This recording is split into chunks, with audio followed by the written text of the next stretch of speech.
Asian cup বাছাই ম্যাচে সিঙ্গাপুরের কাছে 2-1 গোলে হারল বাংলাদেশ। জাতীয় স্টেডিয়ামে উপচে পড়া ভিড়। লন্ডনের প্রধান উপদেষ্টার ব্যস্ত কর্মসূচি। 13 জুন তারেক রহমানের সঙ্গে বৈঠক। রাজনীতিতে নতুন সম্ভাবনা দুয়ার খোলার আশাবাদ। জুলাই গণহত্যা মামলায় বেশি নাম থাকায় তদন্তে বিঘ্ন, জানালেন স্বরাষ্ট্র উপদেষ্টা। আব্দুল হামিদ ইস্যুতে বরখাস্ত পুনর্বিবেচনার সিদ্ধান্ত। পবিত্র হজ শেষে দেশে ফিরতে শুরু করেছেন হাজিরা। সরকারি ব্যবস্থাপনা নিয়ে সন্তোষ। ফিরতি ফ্লাইট চলবে 10 জুলাই পর্যন্ত। এবং ঈদের ছুটিতে বিনোদন কেন্দ্রে দর্শনার্থীদের ভিড়, পর্যটকদের পদচারণায় মুখর কক্সবাজার সমুদ্র সৈকত। আমার তো খুব ভালো লাগতেছে, ঈদের ছুটি পাইছি, এর জন্য ছুটি কাটানোর জন্য এখানে আসছি। এবার একটু ছুটি বেশি পাওয়াতে আমরা গ্রামের বাড়িতে বাবা মার সঙ্গে ঈদ করেছি, সেটা শেষ করে আবার কক্সবাজারেও এসেছি। আমন্ত্রণ সংবাদ রাতে, শুনছিলেন শিরোনাম, সাথে আছি বিপাশা চক্রবর্তী।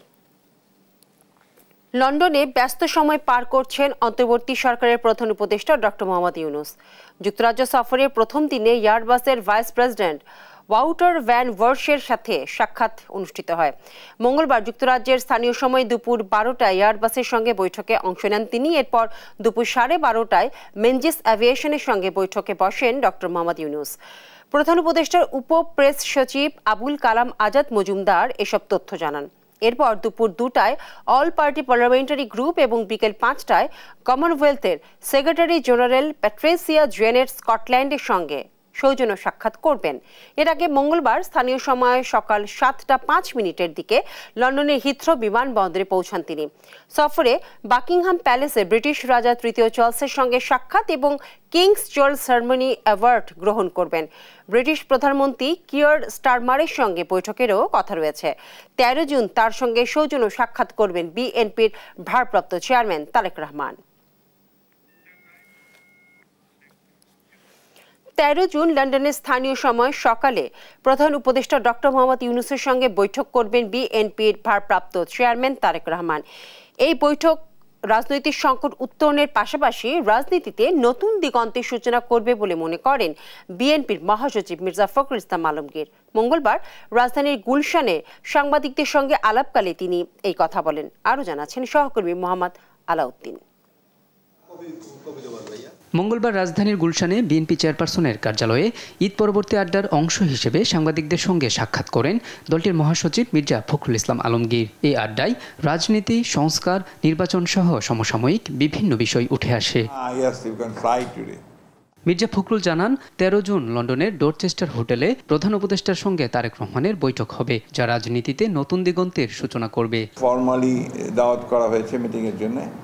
এটা আপনার 13 তারিখে 9টা থেকে 11টা পর্যন্ত লন্ডন টাইমে এই সময়টা দেওয়া হয়েছে আর কি। সাক্ষাৎকারটা হলে অনেক সমস্যার সমাধান হয়ে যেতে পারে এবং অনেকগুলো সহজ হয়ে যেতে পারে, নতুন ডাইমেনশন সৃষ্টি হতে পারে, সম্ভাবনা অনেক আর কি।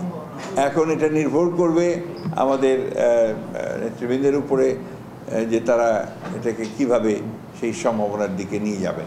তিনি আরো বলেন, গণতন্ত্রকে সমুন্নত রাখতে এবং জাতীয় ঐক্য ধরে রাখতে সবাইকে দায়িত্বশীল হতে হবে। এই সময়টা আপনার গণতন্ত্রের উত্তরণের যে কালটা, ট্রানজিশনটা, এটাতে সকলের আমাদের খুব দায়িত্বশীল হওয়া উচিত।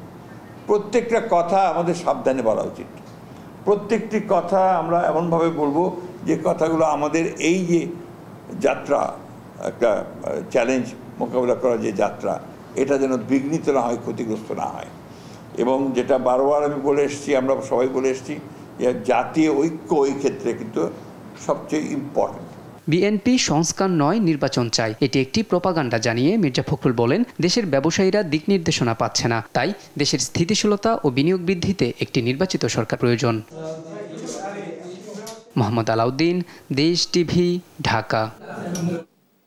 দেশের রাজনীতিতে আলোড়ন তুলেছে ডক্টর ইউনূস তারেক রহমান বৈঠক। 13 জুন লন্ডনের ডরচেস্টার হোটেলে এই বৈঠক ঘিরে তৈরি হয়েছে নতুন হিসেব নিকেশ। বিশ্লেষকদের মতে এর মধ্য দিয়ে আগামী জাতীয় নির্বাচন নিয়ে টানাপোড়েন এবং সরকারের প্রতি বিএনপির সংশয় সন্দেহের অবসান ঘটবে। আর এই দুই নেতার বৈঠকে দেশের রাজনীতির টার্নিং পয়েন্ট বলছে বিএনপি। আরও জানাচ্ছেন সাবরিনা মজুমদার। প্রধান উপদেষ্টা ডক্টর মোহাম্মদ ইউনূসের যুক্তরাজ্য সফরে বিএনপি ভারপ্রাপ্ত চেয়ারম্যান তারেক রহমানের বৈঠকের গুঞ্জন ছিল শুরু থেকেই। সামাজিক যোগাযোগ মাধ্যমে এ নিয়ে বিভিন্ন তথ্য এলেও স্থায়ী কমিটির বৈঠকের পর নিশ্চিত করে বিএনপি। ডক্টর ইউনূস তারেক রহমান বৈঠক ঘিরে তৈরি হয়েছে নতুন আশাবাদ। রাজনৈতিক নানা সংকট ও টানাপোড়েনে আশার সঞ্চার করেছে জনমনে। ওই বৈঠক থেকে ইতিবাচক সিদ্ধান্ত আসবে বলেই মনে করছেন বিএনপি মহাসচিব মির্জা ফখরুল ইসলাম আলমগীর। সাক্ষাৎকারটা হলে অনেক সমস্যার সমাধান হয়ে যেতে পারে এবং অনেকগুলো সহজ হয়ে যেতে পারে, নতুন ডাইমেনশন সৃষ্টি হতে পারে, সম্ভাবনা অনেক আর কি। এদিকে মঙ্গলবার এক ফেসবুক পোস্টে তিনি লেখেন, আমরা প্রত্যাশা করছি যে বাংলাদেশের যে রাজনৈতিক সংকটগুলো তা কাটিয়ে উঠতে ইতিবাচক ভূমিকা রাখতে পারে এই সাক্ষাৎ। ব্যক্তিগতভাবে মনে করি সাম্প্রতিক রাজনৈতিক প্রেক্ষাপটে এটি একটি টার্নিং পয়েন্ট হতে পারে। প্রধান উপদেষ্টা ও বিএনপির ভারপ্রাপ্ত চেয়ারম্যানের এই বৈঠককে মেজর পলিটিক্যাল ইভেন্ট উল্লেখ করে তিনি বলেন, এই সাক্ষাৎ হলে অনেক সমস্যার সমাধান হয়ে যেতে পারে, নতুন ডাইমেনশন সৃষ্টি হতে পারে। প্রধান উপদেষ্টার সাথে লন্ডনের আবাসস্থল ডরচেস্টার হোটেলে সাক্ষাৎ হবে জানিয়ে বিএনপি মহাসচিব লিখেন, সাক্ষাতের সুনির্দিষ্ট কোনো এজেন্ডা নেই।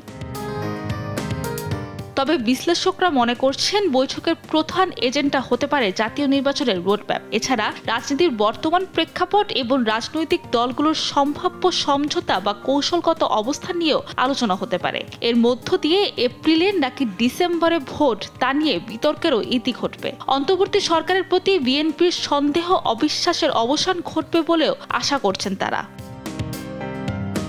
সাবরিনা মজুমদার, দেশ টিভি, ঢাকা।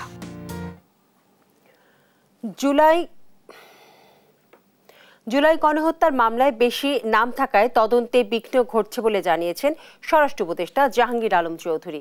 মঙ্গলবার গাজীপুরে গাছা থানা পরিদর্শন শেষে কথা জানান তিনি। বলেন, মামলা বাণিজ্য ঠেকাতে অনলাইন মামলার পদ্ধতি চালু করা হয়েছে। পরে কাশিমপুর কেন্দ্রীয় কারাগার পরিদর্শন শেষে উপদেষ্টা বলেন, কারাগারগুলোকে সংশোধন কেন্দ্র হিসেবে গড়ে তুলতে কাজ করছে সরকার। আরও জানাচ্ছেন ফাহিম ইউসুফ। মামলা বাণিজ্য ঠেকাতে অনলাইন মামলা পদ্ধতি চালু করা হয়েছে বলে জানান স্বরাষ্ট্র উপদেষ্টা মোহাম্মদ জাহাঙ্গীর আলম চৌধুরী। মঙ্গলবার সকালে গাজীপুর মহানগরের গাছা থানা পরিদর্শন শেষে একথা জানান তিনি। বলেন, জুলাই গণহত্যা মামলায় বেশি নাম থাকায় তদন্তে বিঘ্ন ঘটছে। তিনি আরও বলেন, সাবেক রাষ্ট্রপতি আব্দুল হামিদের দেশ ত্যাগে যে সকল পুলিশ কর্মকর্তা বরখাস্ত হয়েছিল তা তদন্ত করে পুনরায় বিবেচনা করা হবে। এর ভিতরে অনেক দোষী আছে, অনেক নির্দোষী লোকেরও আমরা আসামি করি। এই জন্য কিন্তু ইনভেস্টিগেশন দেরি হচ্ছে। এই জন্য আমরা দেখবো যে দোষী তারা আমরা শাস্তির আওতায় নিয়ে আসবো, আর যে দোষী যে নির্দোষ সে যেন কোনো অবস্থায় সাজা না পায় এই ব্যবস্থা। সবচেয়ে বড় সমস্যা দুর্নীতি। এটা আমাকে একটা রন্ধে ঢুকে গেছে। এটা যদি আমরা কোন অবস্থায় একটা কন্ট্রোলের ভিতরে আনতে পারতাম তবে কিন্তু দেশ অনেক অনেক আগায় যেত। দুপুরে গাজীপুরের কাশিমপুর কেন্দ্রীয় কারাগার পরিদর্শনে যান স্বরাষ্ট্র উপদেষ্টা। এ সময় কারাগারে থাকা বন্দীদের খোঁজ নেন তিনি। পরিদর্শন শেষে ব্রিফিংয়ে উপদেষ্টা বলেন, কারাগারগুলোকে শাস্তির স্থান নয় বরং সংশোধনের কেন্দ্র হিসেবে গড়ে তুলতে চায় সরকার। কারেকশন সেন্টারটা হবে এরকম যে তারা এখানে কিছু কিছু ক্ষেত্রে কাজ করতে পারবে এবং কাজ করে যে তারা একটা উপার্জন করবে, এই উপার্জনটা তারা ইভেন তাদের ফ্যামিলিরে দিতে পারবে। একটা হলো মাদক, আর একটা হলো এই যে দুর্নীতি। এই দুইটা যদি কমানো, আর কারারক্ষীদেরও কিন্তু পানিশমেন্ট আছে, এরা যদি একক কিন্তু ছাড় দেওয়া হয়, বরঞ্চ এখন ডাবল পানিশমেন্ট দেওয়া হবে। কারাগারে মাদকের অপব্যবহার সহ কোনো অনিয়ম হলে সেই ক্ষেত্রে সংশ্লিষ্ট রক্ষীদের শাস্তির ব্যবস্থা হবে বলেও জানান উপদেষ্টা। ফাহিম ইউসুফ, দেশ টিভি, ঢাকা। শুরু হয়েছে ফিরতি হজ ফ্লাইট, চলবে আগামী 10 জুলাই পর্যন্ত। সকাল 11টায় সৌদি এয়ারলাইন্সের ফ্লাইটে 369 জন হাজি ঢাকায় অবতরণ করেন। আজ 7টি ফ্লাইটে 2500-এরও বেশি হাজি দেশে ফিরবেন বলে জানান শাহজালাল বিমানবন্দরের নির্বাহী পরিচালক group captain SM Ragib Samad. Alimuzzaman সাফওয়ানের রিপোর্ট, জানাচ্ছেন নাইম আফসান। মঙ্গলবার সকাল 11টায় সৌদি এয়ারলাইন্সের ফিরতি হজ ফ্লাইট SV3803 করে ঢাকায় পৌঁছেছেন 369 জন হজযাত্রী। শাহজালাল বিমানবন্দরে অবতরণের 40 মিনিট পর একে একে বেরিয়ে আসে হজযাত্রীরা। এ সময় প্রিয়জনকে কাছে পেয়ে আবেগ আপ্লুত হয়ে যান স্বজনেরা। কোনো ধরনের ভোগান্তি ছাড়াই দেশে ফিরতে পেরে কৃতজ্ঞতা প্রকাশ করেন হাজিরা। ধন্যবাদ জানান বাংলাদেশ ও সৌদি সরকারকে। আল্লাহর শুকরিয়া কি আদায় করবো, কোনো শব্দ নাই। এত সুন্দর করে আমাদেরকে আল্লাহ তাআলা হজ পালন করে আনছেন। সরকারকে ধন্যবাদ। যে সরকার মিলে এই ব্যবস্থাপনা করছে ভালো। একটু পুলিশ পাহাড়টা ছিল খুবই কড়াকড়ি, এর তাপের জন্য একটু সমস্যা হয়েছিল আমাকে মাকে নিয়ে করতে, কিন্তু আল্লাহর রহমতে কাটাই নিতে পারছি আর কি। আলহামদুলিল্লাহ ভালো হয়েছে, সুন্দর হয়েছে, সুন্দর হয়েছে। বিমানবন্দরে যাত্রীদের শুভেচ্ছা জানিয়ে শাহজালাল বিমানবন্দরের নির্বাহী পরিচালক group captain SM Ragib Samad বলেন, আজ সর্বমোট 60টি ফ্লাইটে 2500-এর বেশি হজযাত্রী ঢাকায় ফিরবে।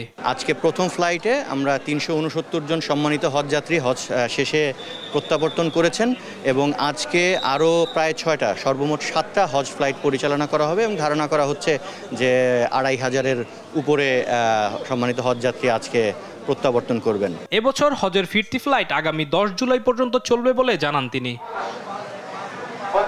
আলিমুজ্জামান সাফওয়ান, দেশ টিভি, ঢাকা। পরিবারের সঙ্গে ঈদ উদযাপন শেষে রাজধানীতে ফিরতে শুরু করেছে কর্মজীবী মানুষ। ঈদের চতুর্থ দিন মঙ্গলবার সকালে দেশের বিভিন্ন জেলায় বাস টার্মিনাল, রেলওয়ে স্টেশনে দেখা যায় ফিরতি মানুষের চাপ। তবে এখনো অতিরিক্ত চাপ না থাকায় স্বস্তিতে ফিরছেন যাত্রীরা। এদিকে গাজীপুরে ঢাকা-টাঙ্গাইল, ঢাকা-ময়মনসিংহ মহাসড়কে নেই তেমন কোনো যানজট। তবে ভোলা, বরিশাল, চাঁদপুরের লঞ্চ ঘাটে যাত্রীর চাপ দেখা গেছে। তাদের নিরাপত্তায় কাজ করছে আইনশৃঙ্খলা বাহিনী।